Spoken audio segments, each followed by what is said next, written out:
everybody and welcome to my video, Getting Tidier. I hope you're all well. This is a very busy video with me working in lots of different places in my house. But first up, I wanted to let you know that I've donated the money that was raised from August and September. So given that I didn't say anything about it until probably the second week of August, I really saw the massive impact in September, where lots of you watched old videos, you watched more videos, you watched my video as soon as it comes out. That makes a big difference as well. If you watch my video as soon as it launched, like within the sort of couple of hours afterwards, that also impacts how much money I get from the advertising. Not large amounts of money, but everything that I got from the month of August and September, I donated to Natasha's Allergy Research Foundation. So a massive thank you to those of you that helped with that. And I am going to be choosing another charity. And as I talked about in my live and my last video, I'd like you to influence which charity I choose. Someone did mention about a poll, but I'm not sure how I go about doing a poll. But the choice of the two charities is one charity that kind of helps people, stop them from falling through the net in financial difficulty or just general difficulties in life, and supports people from all different kind of places across Norfolk and beyond. And the other charity is quite a small charity cancer charity, which do a lot of good work and don't get obviously any national funding. So both charities are very, very good charities, and two that I support. But it's your choice which of those we choose. So this video does see me working in lots of different areas. So I'm very busy in this video. And I wanted to say welcome to everybody who's recently joined us. We've had a lot more people from the United Kingdom, a lot more people from American states. So welcome to everybody. If you're new here, we love to know where you're from. So please just note in the comments where you're from. It's really lovely to just to say hello and to let me and everybody else know where you're watching from. So at the start of the video, you will see me in my daughter's bedroom. Now, I'm sure you're thinking, oh, it's all gone back to how it was. I think the main thing that happened was that we brought the theatre in to do one last theatre performance, which you saw on one of my videos. And since being there, the room has got more and more untidy. So I decided I would clear out that bottom drawer, which is full of puppets. Looked like it had been full of a slime set that she'd started to make by herself and hadn't mentioned it to Mummy and Daddy, because there were bits and pieces of slime and glitter in the bottom of the drawer. But I wanted to clear it out, clean it up, and then I'm going to sell it. And then whatever money I make from that will go into her savings account, because that was one of her presents, either for birthday or Christmas. The other thing you can see on the two chairs are the items from her sale. And she's left that all set up because Grandad is going to come. Grandad's got a bit of a cold. So once he's got rid of his cold, he's going to come round and have a little look on the store.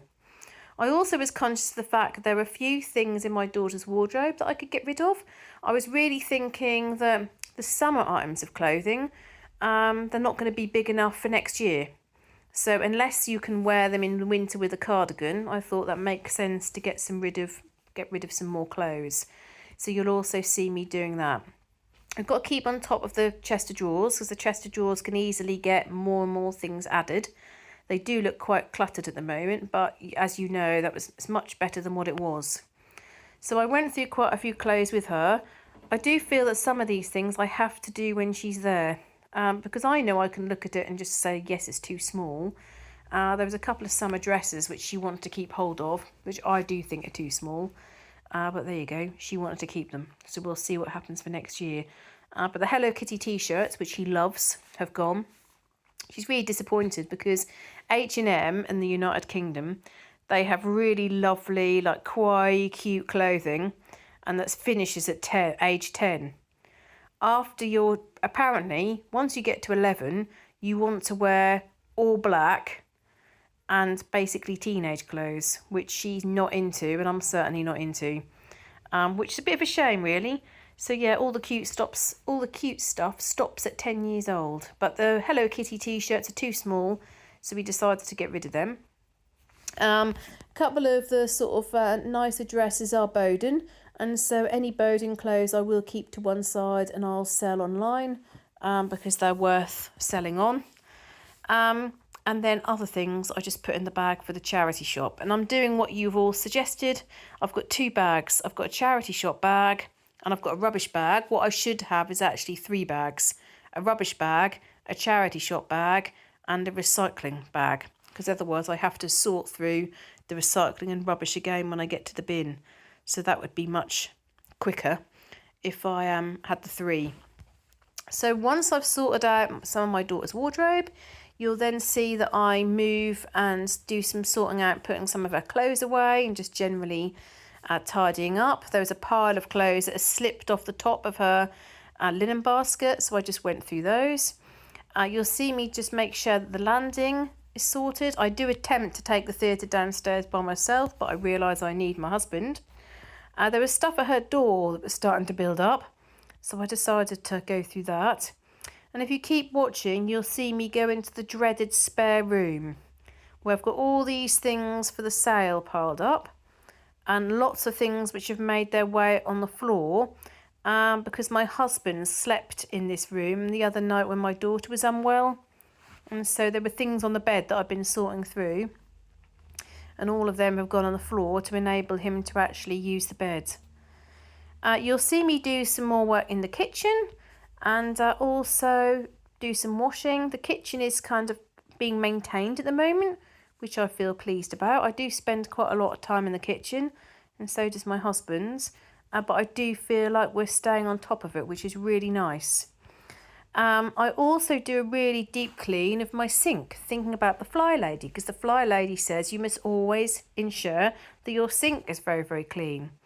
And you'll also see on a couple of the videos I'm using my timer. So I did this morning, I did 10 minutes tidying in the kitchen and stopped. Then I did 10 minutes tidying on the dining room table and stopped. And I think that's quite an effective method. It's Sunday today as I record this. And you'll see me sitting down making a little list for myself because there was lots of things that I needed to do. And then also lots of things my daughter needed to do. So we did a list. And she's been working through it and it's rained most of the day and we only woke up about 8:20, so we were too late this morning to go to church, and the second church service is at 11:30, which doesn't work so well for lunch. So what we did was we watched the live service on our TV at home. We watched that over lunchtime and then she's done some more work this afternoon.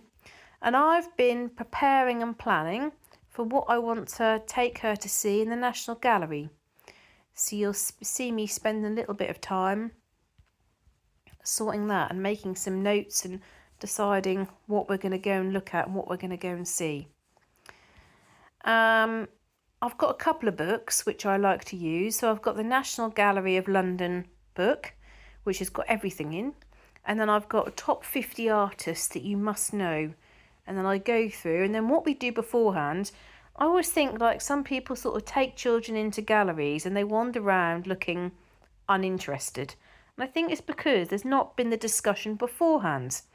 So for example, when my daughter was 2, we took her to Peggy Guggenheim's house. Now, for a child of 2, that wouldn't particularly be that entertaining going around a house when she doesn't really know anything about what there is to see and what it's all about. So beforehand, leading up to it, I kept talking to her about Peggy's pets and Peggy's chair and Peggy's pictures. So then when we got to the house, we were going round, oh look, yeah, this was the chair, this was the picture, and even though she doesn't remember it now, at the time she really enjoyed it, and it was far more enjoyable for us because she enjoyed it. And it's the same with painting. So like last time we went to London, we go in for a very short period of time. So you book in advance, you don't have to join the queue. You go in, find certain pictures that you want to see, and then leave. And then I talk about the paintings beforehand. So like we talked about Monet as a picture that I really, really like that's in the National Gallery in London. I talked to her all about that. She doesn't like it. She finds it a bit creepy, but we talked about it. Henri Matisse, there's the tiger. So she knew about that from school, so we went on a search to find that. And I think it brings art alive. So I've done the same this time. I've written down 7 or 8 different paintings that we're going to make a point of seeing. So you can see that I'm busy in the landing there. At the top of the stairs, you've got the guide blanket and some other badges that I need to put in. That seems to be the story of my life. I love getting badges, but literally every time I sew the badges on, they're all done, we get more. You might hear in the background my daughter's in the other room doing her Duolingo. So she does piano and then she does a few languages.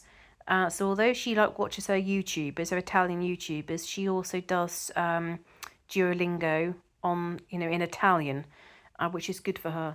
I was so pleased because yesterday at the Italian lesson that I talked a little bit about in the live that we had on Saturday, I'd asked the teacher, please don't speak any English.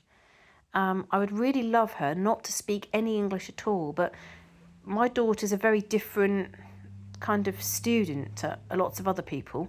So for example, she'll ask a few questions in Italian, my daughter will reply in Italian, and then the teacher will say, right, let's get the books out and let's have a look at what we'll do today. Well, all of that, I'd like to just be in Italian, but it's still good. And the teacher is very good at the language, very good at talking about adverbs and verbs and talking about sentence structure. And that's what I want really, because she's not learned in that sort of structured way. So that is good for her.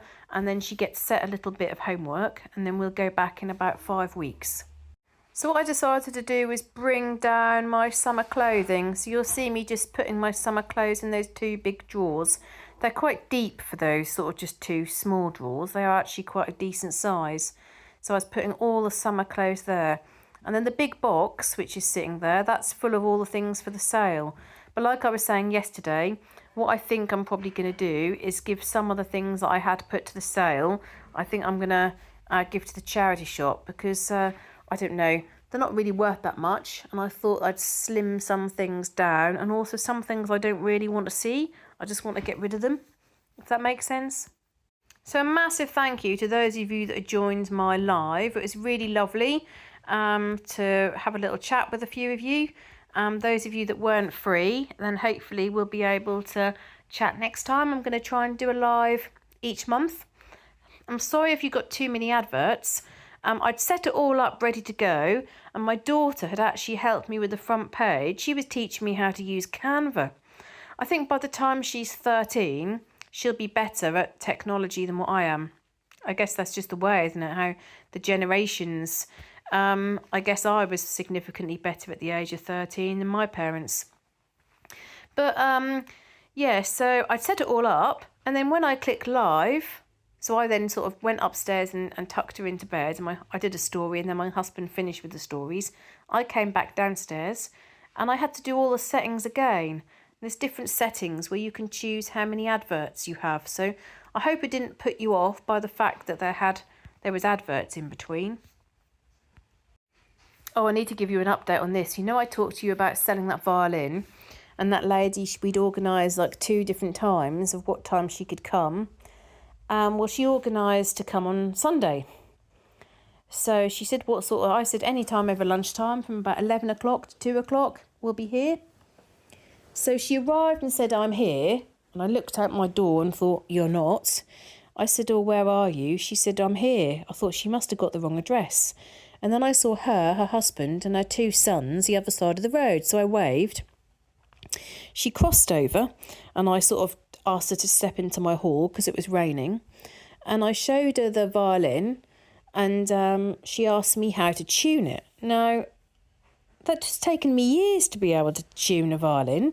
It's not something you can just teach somebody in 5 minutes, but I showed her how I tune it, and she said, well, what do you do with these bits? And I sort of explained, but I thought, I wonder what this is all about. And she then explains that in her church, she's Catholic, and they do this big thing for people who are from South India, like South Indian origin, where they're going to, all across the country, all these children are going to play the violin. So it's now the 20th of October, and the big performance, this man apparently is going to teach all these children by the 26th of October. So they need a violin for this child to be able to play. And I thought, so I said, does the child already play? No. I thought, you're going to be really pushing it to teach a child anything on the violin in 6 days. But I thought, okay, that's fine. And then she said, is this a junior violin? And I said, oh, yes. So she said, it's for an 11-year-old and a 13-year-old. I said, well, I'll be very honest. I think this is going to be far too small. Anyway, I kid you not that she ummed and ahed about it for about 25 minutes. She contacted the friend who she was buying it for, and I could see the friend and the friend's child, and the friend's child was saying, I don't know. They'd got another violin, which they'd bought from Amazon for £30. All the strings had fallen off. I said, well, if you want to bring that back, I'll put the strings on for you. She said, how much would that charge? I said, I won't charge you, I'll just do it. So they said, no. I said, I think this is really going to be too small. And you could tell the husband thought it was going to be too small. And then I said, is the girl actually going to learn? Or is she just going to play it on that one day? And she said, she's just going to play it on that one day. I said, in that case, if she squashes her fingers close together, yes, you could just play it for that one day and then sell it again. So she then had this conversation with somebody else on the phone, and the person's like being shown the violin, all the phones going everywhere. Couldn't quite believe what was happening. And then she came off the phone, and I thought she'd obviously decided not to have it because the man didn't sound very keen. And then she said, yes, we'll take it. I said, oh, right, okay. And she gave me the money and off she went. So that was funny. So I'm probably going to hear again from her at some point because she's going to come back and get this violin tuned. Although the one that they've bought off Amazon, goodness me, I just explained to her that I'll do the best I can, but these instruments, they're like produced, like mass produced, and they really, they're not instruments that you could ever really learn to play on, no sort of quality to them at all. But I said, yeah, bring it back and I'll tune it for you. And then my meeting that I had to rearrange, remember the lady called me, I'd completely forgotten because my daughter was unwell, so I hadn't even really remembered it was a Tuesday, let alone that I had a meeting. So that I rearranged that to Friday. So I went to that house. That was really just for me to check that everything was okay. So that's a meeting that I have only annually. And I just check that everything's all looked after, everything's sorted, everything's clean and tidy, the garden's maintained, there are no leaks, no problems, etc, etc. So that was good. Everything was fine. The back garden left a little to be desired. And actually it was the same situation last year. So I have asked for that to be sorted out. Also, there's a little bit of decorating that needs to be done. So I might be doing that. Depends on how busy I am with everything else. And then the front garden, she'd actually put slate down. She'd made the front garden. It's only a very, very small garden, but she'd made that look really nice. So that was good. And there does need a little bit of maintenance around the sink area. So that just needs to be sorted. So just a couple of little jobs there. So when you watch this, I will have been in London.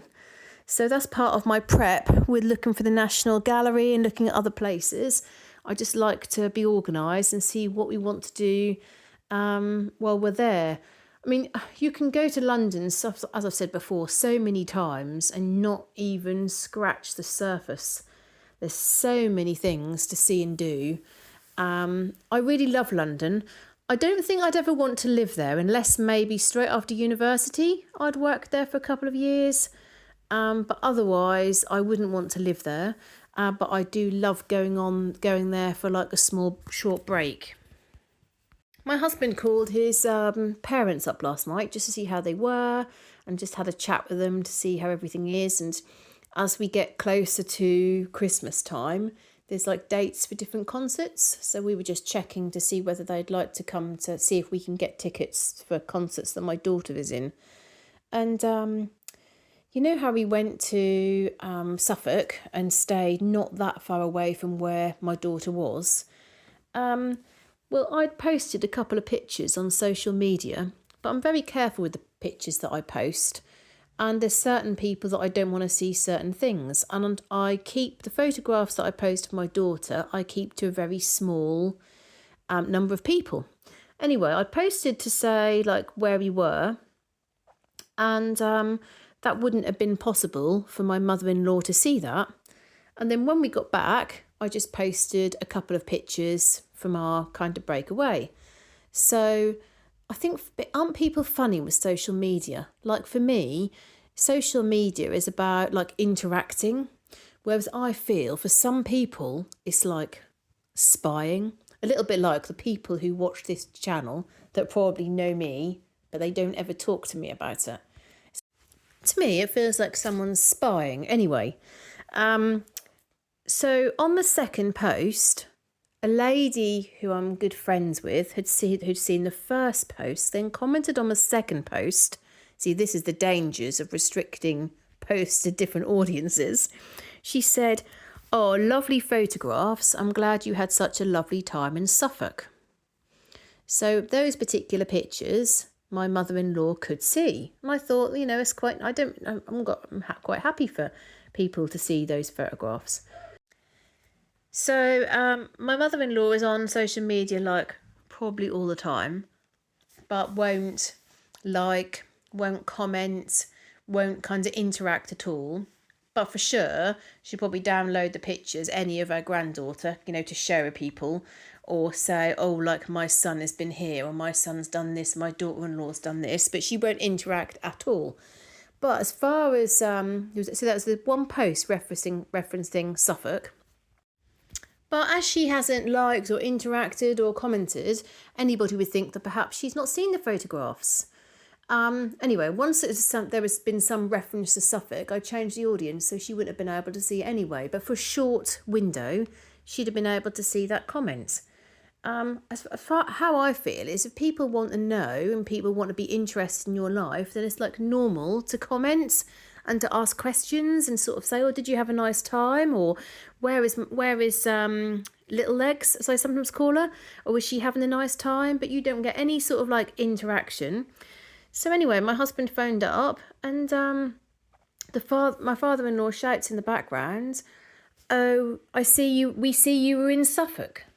So my husband said yes. "Oh, you couldn't keep away from her. Oh, you have to be near her." And all this sort of like comments, like sort of again criticising what we've done. And I just think anyone like in my family or my friends absolutely understand why we went to Suffolk the weekend that she was away. They completely agree with that. They think it's the right thing to do. They understand why we would want to do that. But I still feel like they don't completely understand allergies. They don't completely understand how we might feel about things. And there's no attempt to try and understand, which for me, if there's something that I really don't understand, although I am quite an opinionated person, I will listen and try to understand somebody else's viewpoint and where somebody else is coming from. But no, this is sort of like critical type approach, like, oh, you can't even let your daughter go away for one weekend without going near her. And I think, well, so what? If she's like 19 years old and she goes to study somewhere in Europe, well, I'll go on, as long as she wants me to, I'll go on holiday there for a couple of weeks and stay with her. I don't understand why people would be critical of somebody wanting to be close to their own child and protect their own child and ensure that their own child is safe. I really don't. But then I am talking about the person who said to me, why don't you crush up a peanut and give her a little bit? Or brings out a big cake after everyone's had dinner and says to her, would you like a piece of the cake? And it's like, you've now had 12 years to understand what her allergies are.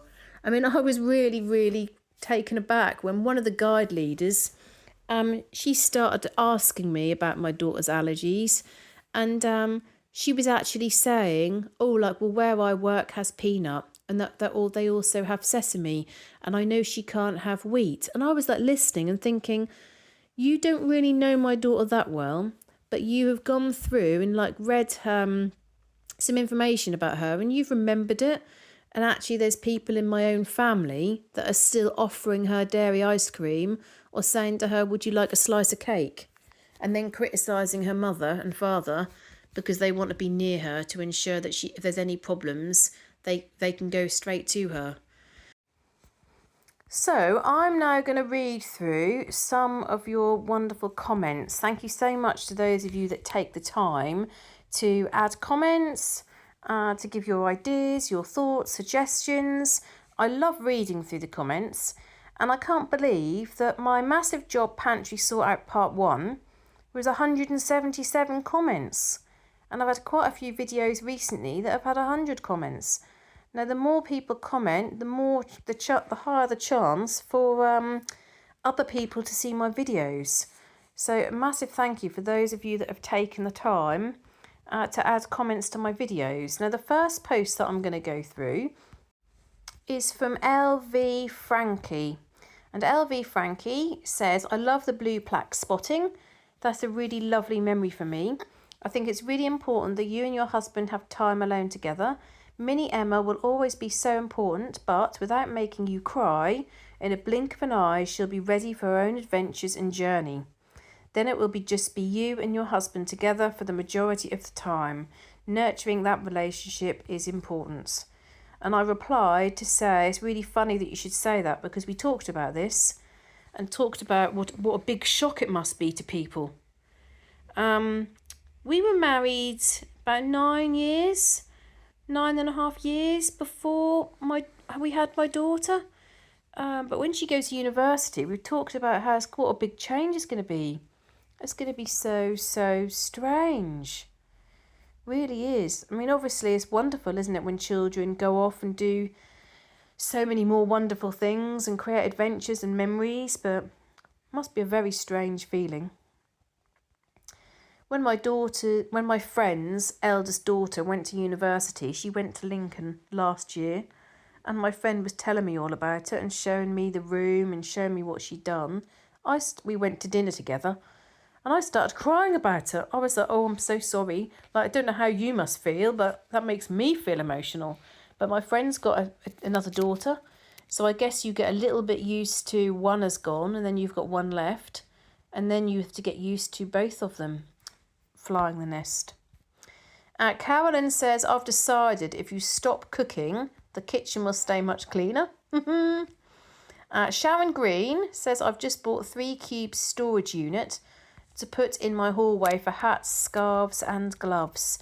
Yeah, I think I'm going to have to do something storage-wise. I think that's a good idea in my hall. That would create more space elsewhere. Lulu says, hi, I'm from Leicestershire. I love your videos. It helps me crack on with my house. I'm just trying to think. And I replied, thank you for letting me know that. It's nice to know where you're from. And it's nice that my videos help you get cracking on your house. I'm trying to think if I've been anywhere in Leicestershire. I'm not sure that I have. I need to look that up. Cynthia Miller says, hi Emma, I really enjoyed seeing the pictures of your little trip, especially the hotel and the church. And she sent me an autumn leaf and a little Halloween pumpkin. Zoe Brindle, she sent me some little autumn leaves and some little hedgehogs. And she says, hi Emma, our local Chinese takeaway do pineapple fritters. Our speciality in the northwest of England is mushy peas and gravy. Now, I quite like mushy peas, but something I do not understand is chips and gravy. Chips and gravy is quite a northern thing, isn't it, Zoe? But now on Norwich Marketplace, they have big vats of gravy and big ladles and people pour it on their chips. I don't fancy that. Maybe I should try it. So Zoe goes on to say, the only place I've heard of fried Mars bars is up in Scotland. They fry lots of different foods up in the Highlands. Thanks for sharing your getaway. Looked a peaceful couple of days. Just what the doctor ordered. Poor Mini Emma falling in the river. Must have been a shock. Yeah, she was shocked and she did have a little cry. But then I thought it was lovely how they all ensured that she didn't get cold, and she went in and had a shower, and then that lovely teacher braided her hair. I thought that was very kind. Rebecca said, another fantastic vlog, Emma. You've cleared so much stuff out. And Rebecca, please do let us know how things are going and how you are. And I hope you're staying strong. Frugal Fun Mum, I'm doing exactly the same. I want to get back to flylady, but I have so much I need to focus on, and then I'm uploading it here. Okay, well, thank you for that. I need to check out your channel then, Frugal Fun Mum, that is. Chrissy Happy says she's here from Liverpool. Now, I've talked about the Liverpool before, haven't I? I've been to Liverpool, but I want to go back and do a Beatles tour. Nan Holmes says, good afternoon from me here in NC. Looking good. Carrie Rawson says, I enjoy your videos. Just a small suggestion about your pantry. My mother-in-law couldn't drill into her walls, so she used shelving used for garage. It gave her so much room. Also, you can put a coat stand in the hallway with one coat each on. Very good idea.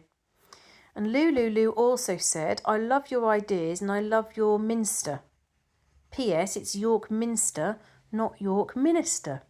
Lots of love to you and yours. And I replied to her saying, thank you for letting me know. That means that I've said that word wrong all my life. Do you know there are other things? There are other things that I've said wrong or thought for my whole life and then later found that they're not true. So I also thought it was Great Yarmouth Minster. And when I hear people say Great Yarmouth Minster or York Minster, I think they're not saying it properly, or it's actually me that's not saying it properly. Thank you, Lulu. That did make me smile. All my life as a child, when it got to about October, November time, we'd look into the sky. This is my mum. And she would say, oh, look, there's a Christmas star. And I'd look and see this star shining very, very brightly and know that it was the Christmas star. And every year we'd look for the Christmas star. And it wasn't until maybe I was married and I said something about the Christmas star. My husband said, what are you talking about? I said, the Christmas star. He said, I didn't know anything about a Christmas star. He said, you mean the North Star? So for my whole life, I did actually think that that was the Christmas star. Right, next comment is from Sharon Mummy. How are you, Sharon? So Sharon says, I know you're dancing, Emma, but it looks like what I do when I want to finish up the dishes, but I need the loo. That made me laugh. She said, by the way, do you have the charity drop-off containers in supermarket car parks? We have them here in lots of places too, library car parks, even some pub car parks. The charities collect it when full, and anything they don't sell, they recycle them as rags. Some charity bins are not just for clothes, but bric-a-brac too. Maybe it's something local to us. That's interesting. I don't think I've seen them with bric-a-brac. I know we do have them with the clothes. We definitely have them with the clothes, but I've never seen them with the bric-a-brac. Rainy Milliman says, I had to look up how to make pineapple fritters. Seems simple enough that you can make them at home.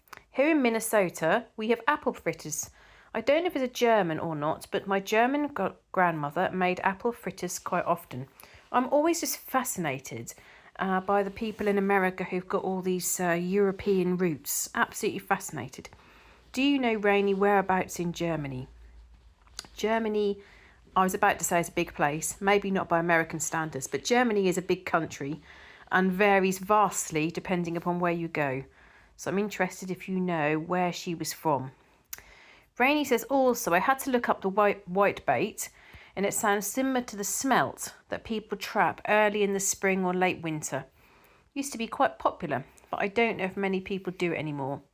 They would have smelt fries at different bars and pubs or even church events. I love fish, but I never could get past eating the head, bones and innards. Well, with whitebait, they're really quite small, so about 4 centimetres. And, if you had them like I had them the other day, you can't tell that you're eating bones. They're just so small and so good for you. All that calcium and vitamin D. Yeah, I can understand though if you saw like the face looking at you. When I used to cook whitebait for my daughter when she was very small, it was quite difficult to get the batter because of her it being freeform. So sometimes you did used to be able to see the head and everything. I was always going to suggest getting a cupboard or wardrobe for your hallway. I think the one in the playroom is too big. Yeah, I agree. You need something a little more streamlined that could hold coats, hats, scarves, boots, bags. I think you'd love it. I'm inclined to think IKEA could have the perfect item for this cause. I think I would like it. And I think that's a good idea. But I'm not sure about getting it from IKEA. Because if you look at my haul, you probably saw in that last video, the radiator is like, is a one, this house didn't have radiators. We had them put in, but they've been put in, and they were the ones that when they were being put in houses in the 20s and 30s, that's the sort of style. It's very traditional, the haul. But next time I go to IKEA, I will have a little look to see if they've got anything that would fit. Karen says, do they use rings or sticks of pineapple for fritters? I love that you share your travel pictures. Oh, thank you, Karen. I'm glad you like that. Yeah, it's the rings. Stacey Coker from Stafford, Virginia. Happy Wednesday. Blessings to you and thanks for sharing your super sweet videos. Thanks a lot, Stacey. Hannah says hello from Tennessee. Welcome. Sally Bombali. I'm from the north, near Newcastle, and I've never heard of pineapple fritter before, but I think I'd quite like one. You really would, Sally. They're really nice. I don't eat fish or sausages, so normally I only get chips with mushy peas, so I definitely give a pineapple a go. Do you dip it in any kind of sauce? I don't. I just eat it as it is. I do like fish, but I never have fish from the fish and chip shop, and I think it's because as a child, for many years I had to have fish when we had fish and chips, and I didn't want it. And then I had sometimes had chicken, but yeah, I used to feel like I had things that I didn't really want, but because obviously my mum wanted me to have fish, I understand that. But yeah, I think you would like a pineapple fritter. They're made differently. When you find them in Chinese takeaways, they're slightly different to the ones that are sold in the fish and chip shops. Sophia says your videos are awesome. Have you ever thought about getting help with video editing to make daily uploads easier? I'm not at that point, Sophia. My videos are quite basic, and the apps that I use are quite basic, but so far so good. Brooke says, I kept waiting for you to clear off that fabric table in the hall after you cleaned up the donations. You'll look for that. You'll see me do that, Brooke. You might already at this point. I've heard that you can buy fried Snickers at some state fairs in the US. What in the name of Pete is whitebait? Yeah, it's a little tiny fish. And they're battered. And they're really nice. I was eating an apple at the beginning of this video, and I'm curious if you have the same varieties in the UK that we have. So I said that we have Bramley apples, Pink Lady, Cox, Golden Delicious, Braeburn, to name but a few. But my favourite is Pink Lady. And then I got a comment in Russian, which I've translated. It's Google Translate, which as we know is not always accurate. But the person, I can't read the Russian name, but it says in Russia, all children are accustomed to order from childhood and help to take care of the house as much as possible. In Russian families, there is no such chaos in apartments and houses. Women in Russia work the same hours as men. Pots, ladles and frying pans wash while preparing dinner. And thank you for your thoughts and sharing about your experiences. And then Carolyn said that she's very pleased that me and my husband had some time to ourselves. Right, the next comment is from Karen from Virginia. Hello, Karen from Virginia. I'm sorry your daughter was sick. As for the charity, those are both so deserving. My choice would be the food bank one for now. It sounds like they do much for a variety of needs, and if England is anything like the USA these days, food is expensive. I love your channel. Thank you ever so much for Karen for your comment. I really appreciate that. Michelle Agren, another lovely video. I'm so happy for you that you've made such great progress in all that you've accomplished. You inspired me to get stuff done, and this is what I look for in videos, inspiration. And there's a little heart picture and a little flag from Canada. Thank you, Michelle. I'm glad that you find my videos useful. Natalie's from Akron, Ohio, is it OH? USA? And Natalie says, hello Emma, recently I found your vlog and I'm enjoying it so much. It's inspiring and hopefully will help me to get a move on. I love that you spoke of what I call pen pals. Yeah, we call them pen pals too. In 1954 or so, my teacher paired our class with students of our age from England. My friends, Christine King and I, kept in touch for a couple of years and then lost touch. I think of her often and wish we still could share our stories. I've no clue where she actually lived, so it's a mystery to me. I hope your daughter's health improves very soon. Take care and keep sharing your journey. From Natalie. Thank you, Natalie Elliott, for your lovely comments. Yeah, my daughter is back to normal now. She's absolutely fine. She was literally really, really unwell that one evening, and the next day, of course, she was tired, but she was back to herself, thankfully. I have looked I've gone onto Facebook and typed in Christine King, and there are a few Christine Kings that come up in England. Why don't you message them, Natalie, and see if one of them was the one that you wrote to? That'd be really interesting to get in touch again. Andrea Soill. Hi, Andrea. She says, oh, poor little Missy is ill. I liked you saying that, and I thought it was so strange, because that's what my mum calls her. Give her big hugs from me. I hate that for her, and of course we then get tired of taking. I hate it for her, and of course, we then get tired of taking care of the children. Exhausting. Tomorrow at church, we're doing a fall festival with trunk or treat. We decorate our trunks, and kids at our church parking lot. Now this is really interesting. Our trunks. So bearing in mind, in England, the only trunks that exist are trunks, as in part of an elephant, and you might, for many, many years ago, like in the Victorian times, they wouldn't say suitcases, they'd talk about their trunks. Or children that went off to boarding school would talk about their trunks in Enid Blyton novels. But I think you might be talking about car boots. Is that the same? Are we talking about the same thing? So we decorate our trunks, and kids at our church parking lot with games, pony rides, jumping house, popcorn, cotton candy, face painting, and on as a community outreach to spread the good news. Well, I think Andrea, me and everyone else on this channel need to head over to your church. Sounds like great fun. We tend to have up to 500 people come through, so pray for opportunities to share his love. Oh, I do really hope it's gone well.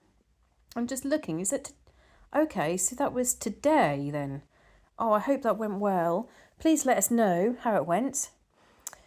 Hugs, my friends. My hope is you will choose to help the families with the food bank, etc. I've watched a few videos of how so many families are really struggling with all the economic issues. That has been very difficult. Lord asks us to take care of the widows and the orphans. Very true. Okay, Andrea, thank you for your post. That sounds lovely what you're doing.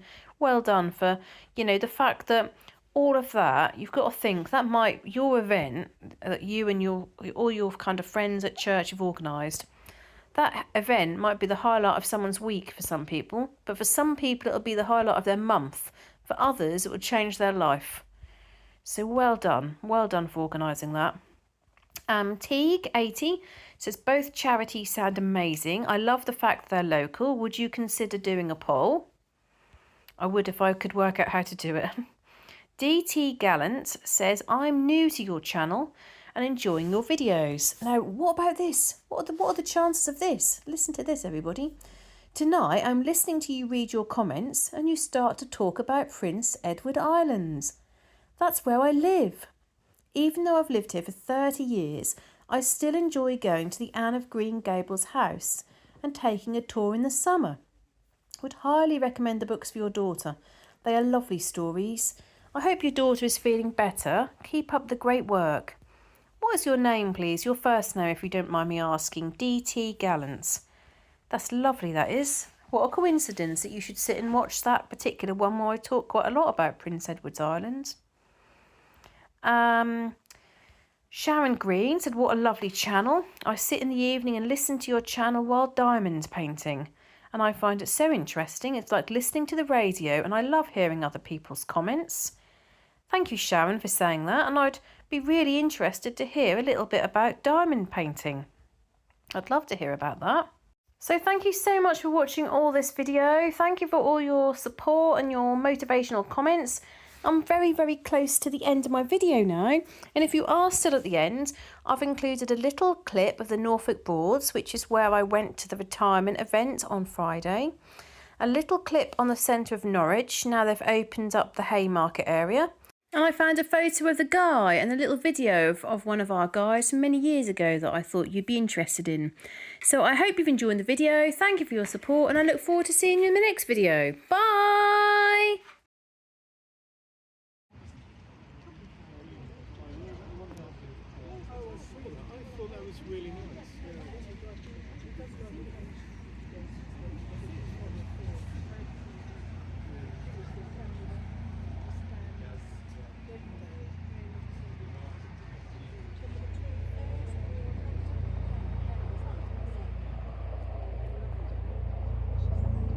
Feature for Thomas. Yeah, this is nice, isn't it?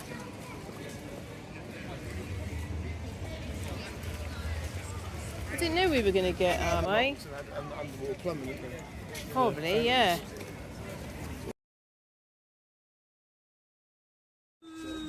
Boo! Remember, remember. Don't tie the trees and... It looks like it's a reach.